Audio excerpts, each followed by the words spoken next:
We hope you stay healthy and have a successful 2025 year.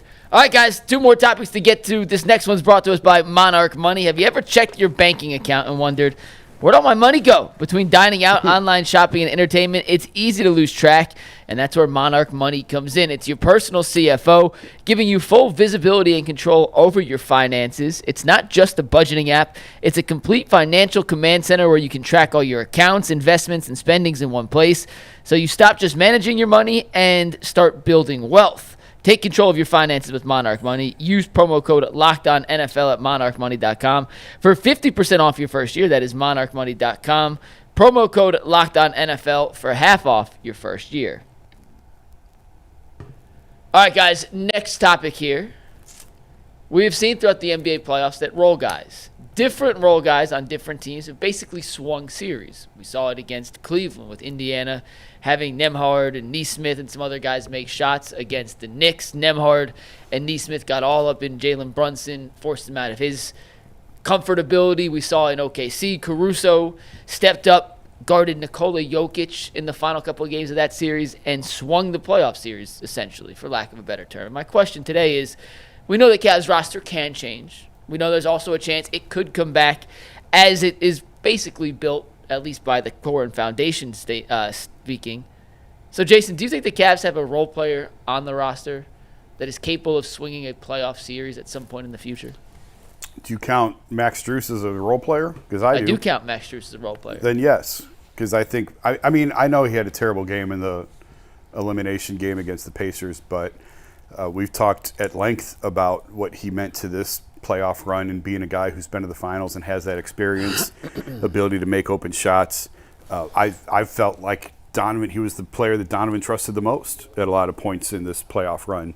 So absolutely, I think the Cavs have a role player who can swing a series because I think Max is that guy. That's why they brought him here.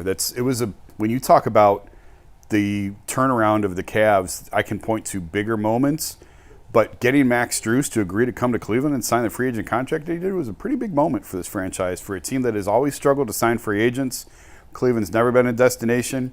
And for them to go out and target a guy like Max and be able to sign him and bring him in, and for him to deliver on what was expected of him, I think it's been a great pickup, and I think he has brought them exactly what they need.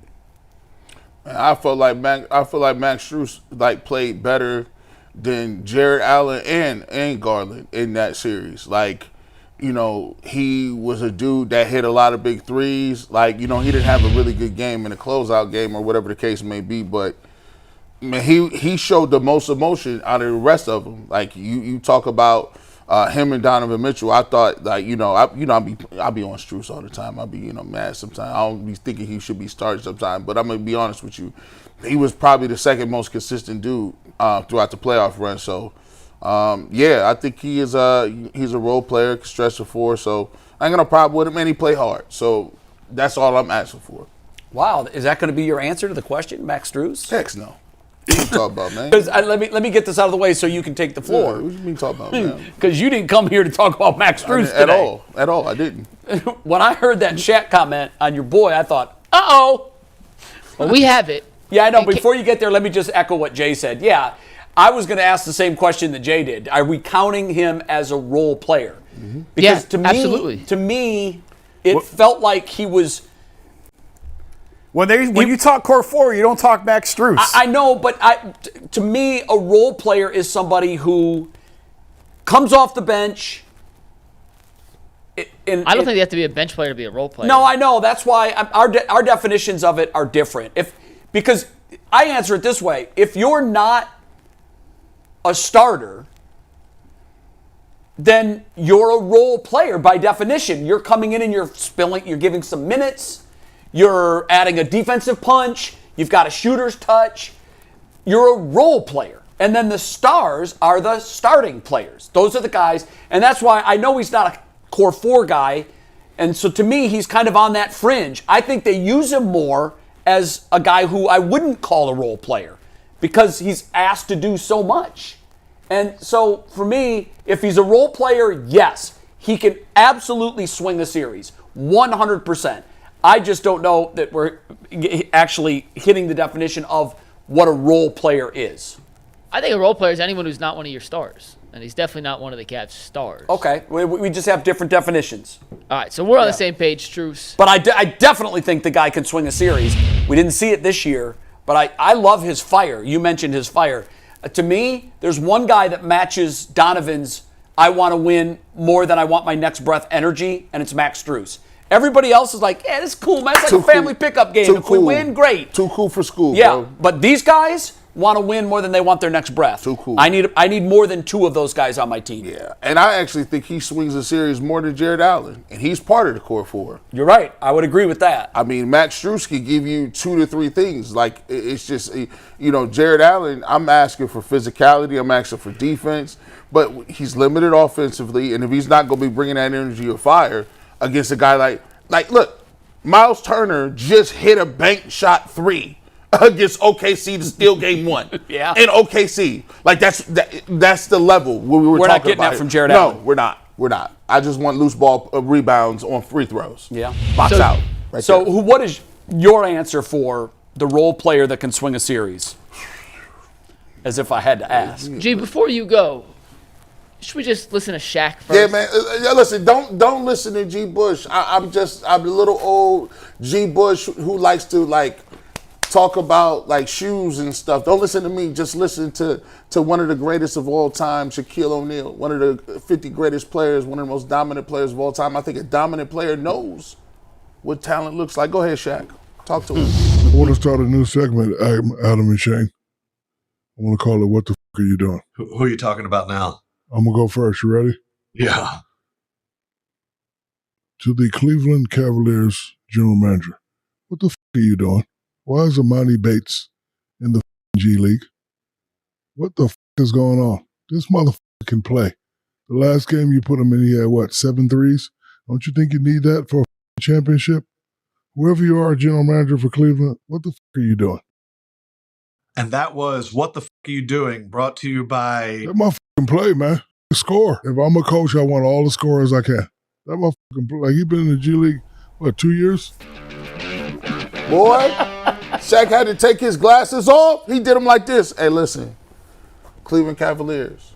Man, you look so different with your glasses on. I know, bro. I know. I've never seen you with your glasses on, I don't think. Cleveland Cavaliers, Jason Lloyd, get on the phone and tell your friend, Kobe Altman, what are you doing? This man, Emoni Bates, let's talk about it real quick. I don't understand what's wrong with people. I don't understand it. Like, we got Isaac Okoro. He averages a paltry 3 or 4 points in the playoffs every single year. But I can keep telling people, Isaac, he fools you all regular season, and they leave him alone in that little corner over there, and with colorful gym shoes, shooting bricks. He's not doing anything. Hitting the side of the backboard. Hitting the side of the backboard, running up and down the court. Just because, let's just repeat it, just because he hustles does not mean he's nice. Dean Wade, we got this man, 6'9", the vanilla wolf himself. During the regular season, he's cooking. He's hitting open jumpers. His beard is shaped up. He's locking people up. Did you just come up with that nickname, the Vanilla Wolf? The Vanilla Wolf has He's always been saying been that since the day Dean Wade had 7 threes in the fourth quarter against the Celtics. Vanilla Wolf. I haven't heard that, but I love it. And then we get to the Wolf. playoffs, and Dean Wade is missing in action. Getting the ball taken from him in the front court, just sitting around, just looking spooked, looking scared. Let me repeat this. Just because he hustles does not mean he's good. You got 2 guys. We can't see Jalen Tyson. We can't see none of them. And by the way, if you look at Emoni Bates, and like Shaq said, all jokes aside, in the playoffs, you need a dude that can get you a bucket. When you need a dude to go unconscious. The great thing about the Pacers is when they got Neesmith, Mathern, and what's the other dude? Nembhard. Listen, they got all of these dudes, right? These guys are black dudes with white names. I don't understand how it works, but that's why I can't remember them. They got black, it's confusing. But guess what they do? They knock down open shots. They're athletic. And those are the little dudes that's been killing you. Not Halliburton. You get them all to Halliburton when you want to win at the end of the game, because that's automatically going in. But the shots that hurt you is these shots like that. from these dudes that's coming in getting hot. You talk about Caruso with Oklahoma City, and you even go with Pascal Siakam, who spent a lot of time in the G League before he came up with the Raptors.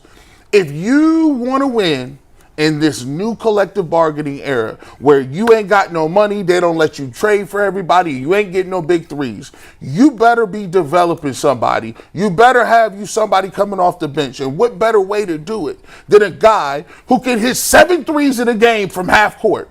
Now, granted, does he have deficiencies? Sure. But when you're talking about a role player, you talk about a role guy, all you looking for is a trait. I'd rather take the 6'8" guy than Ty Jerome getting posted up. I'd rather take the 6'8" guy in spurts over. Listen, he shoots the same as Sam Merrill, but he's 4 or 5 inches taller. And here, in my case here, Jason, you said it the other day. You have no choice but to accept this. You know what the Cavs? You know what the key to their system was when they won a championship? There's 2 things. They unleashed Kyrie Irving. Right? Mm-hmm. They unleashed him, say, listen, you ain't no point guard, just go out there and be a dog. They got a guy like that kind of in Darius Garland, right? They got a guy that can score a little bit. But you know what saved their season? They made this trade for Iman Shumpert and J.R. Smith.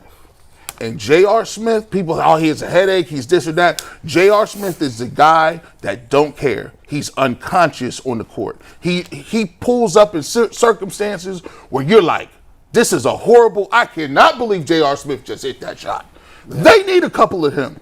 And they got somebody that's for the cheap, on the low, that they can develop and give minutes to and work their way in. I ain't saying he a playoff ready dude today, but work the man in. And like Shaq said, come on, man.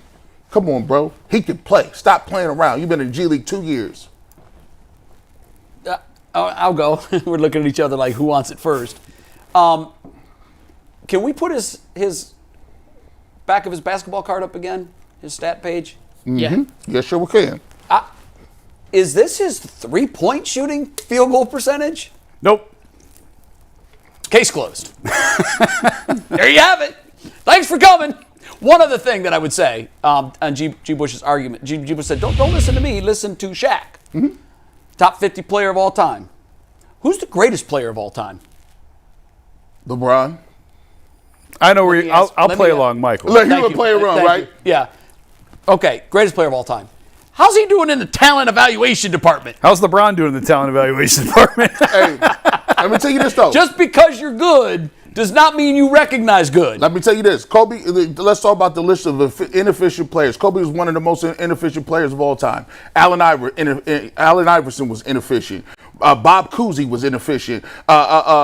Pistol Pete Maravich was inefficient. You're not saying that he's got some of their skill set. No. He can shoot from half court.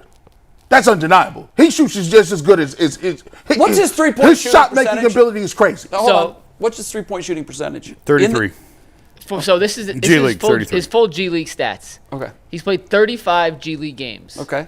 He's taken 391 threes in 35 G League games, averaging over 10 threes per game.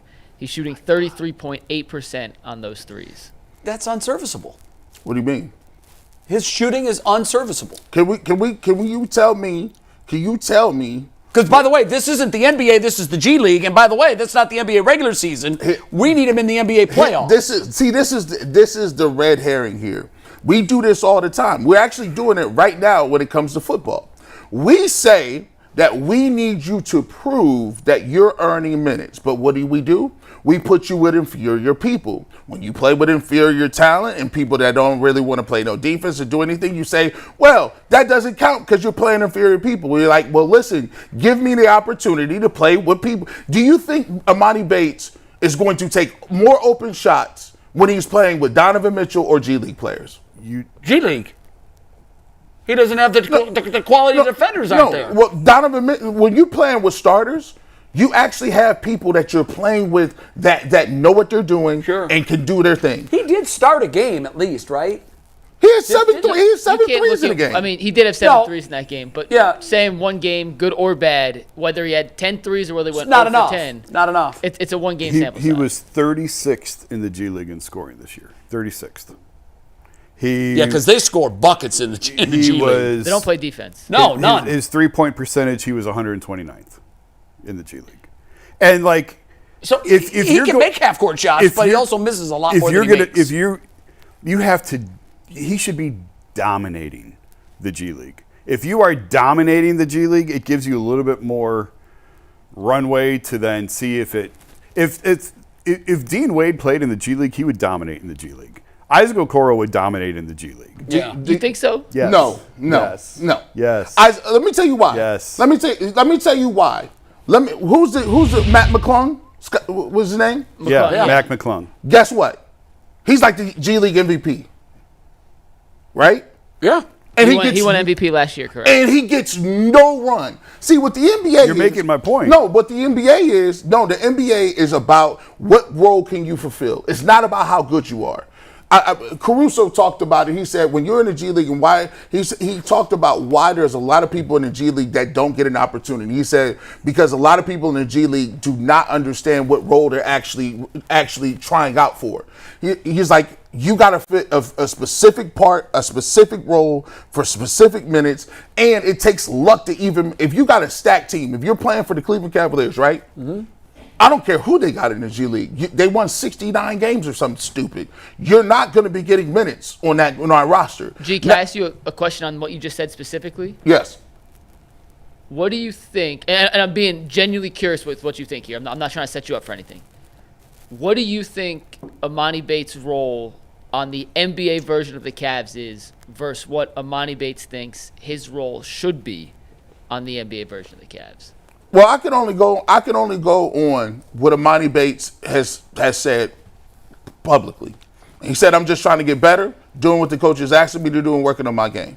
For Emoni Bates, I think his role is a scorer coming off the bench, a scorer that has the ability to stretch the floor and that can knock down shots. Now, here's the thing: you got to give him an opportunity to see it. Like at the end of the day, I'm asking people, and I'm because people think it's funny. Dean Wade has shown you he's not playable, but we continue to play him. Isaac Okoro is the most head-scratching number 5 pick in the world. He can't dribble, he hustles, he can't knock down open shots. I don't know why there's an infatuation with consistently giving him more minutes. At some point, you have to say, hey, we got a kid that was unanimously thought about as one of the best players in the country as a youth. He has a skill set. Like Shaq says, if I see a guy that can hit 7 threes in the NBA game, I'm not playing him in the G League. I'm going to give him an opportunity to earn a role with the roster because guess what? How much did he play with the Cavs this year? What were his minutes? Not very much. No, I know. He played 42 minutes in the last game of the season where he hit the 7 threes. Right. But he averaged like 1.2 minutes per game. So, I mean, it was very, very limited. Yeah. I'm looking for I'm not looking for starting. I look at these other teams, and you take a look at what the Denver Nuggets did. The Denver Nuggets won a championship not because of Joker. Yes, you had Joker. But when you have Porter and you have these other guys and Brown, you got to find somewhere to get these young guys and get some more energy to figure out if you could develop somebody. Right now, we talk about trading Darius Garland. We talk about trading Jared Allen. Yes, those are ways you can get better. But at the end of the day, you still also need to get better by turning something into something else. And that's developing somebody that you got on your roster, and it's free. Well, they've been trying to develop him. That's why what he's been doing the last 2 years. And I do think that there's going to be opportunities in this rotation because both Sam and Ty Jerome, I don't think, are coming back. Oh, so you said he's playing this year? He might. He'll have an opportunity. That's what I'm talking about. But that's on him, though. It's on, yeah. But that's what, like we always say, that's on him. I think Jalen Tyson's going to emerge as a rotation. I like Jalen Tyson. I like Jalen Tyson. Trust me. I think the Cavs are not in a position right now to be trying to develop. They're trying to win a championship, right? So the goals have shifted here. So I mean, Emoni's supposed to be in the G League trying to develop his game and forcing the issue. To my knowledge, he has not forced the issue to where, man, we got to find a spot for this guy. Sam Merrill did. Sam Merrill forced the issue and forced them to create a spot for him. Do you think it's a catch-22 a little bit when you think about Emoni Bates, you think of an inefficient volume shooter, right? Do you think there's a self-fulfilling prophecy where you say, all right, I'm in the G League. Do I want to jack up 500 shots? Or do I want to show the team that I can play a role, or I can pass the ball, or Can I I can answer work? that? Yeah. And I don't know. This is just me looking at numbers. If you're going to be a guy who came out of college with the archetype of Emoni, get the ball, score, and there's not a lot else. That was the thing on Emoni coming out, right? That was it. He has a negative assist-to-turnover ratio in 2 years in the G League, each year. He's It got a got negative worse. net rating. Yeah, it got worse this year than last year. Mike, It's not that – one sec.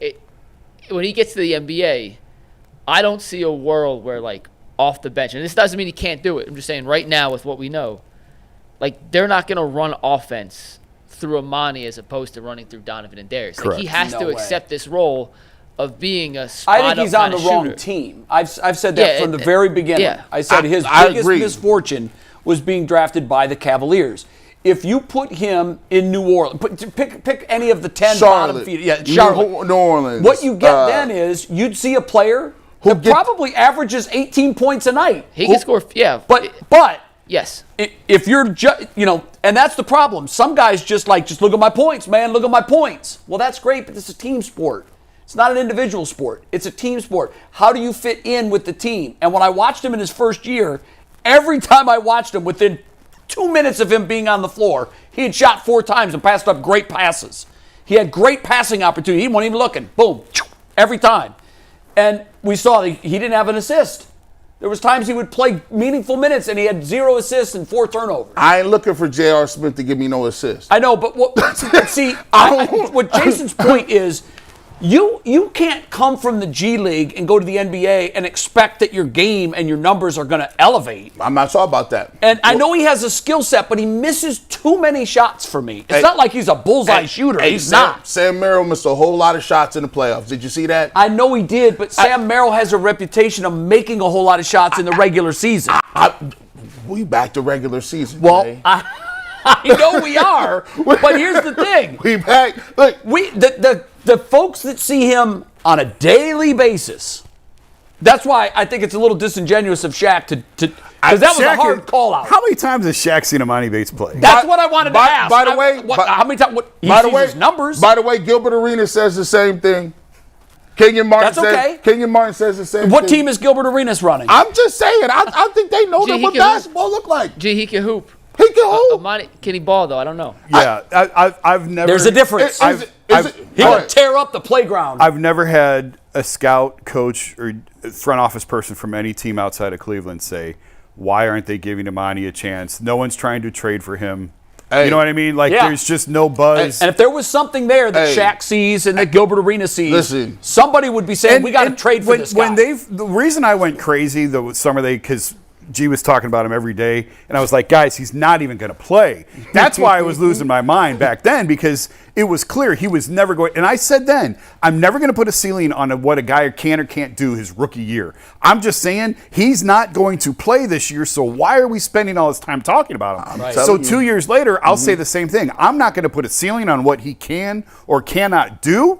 And now maybe he will have an opportunity to play. I just didn't want to waste all his time talking about this guy for the last 2 years because there was no opportunity for him to play unless he really forced the issue, and he never did that. So I look at it this way, like you said, he got an opportunity.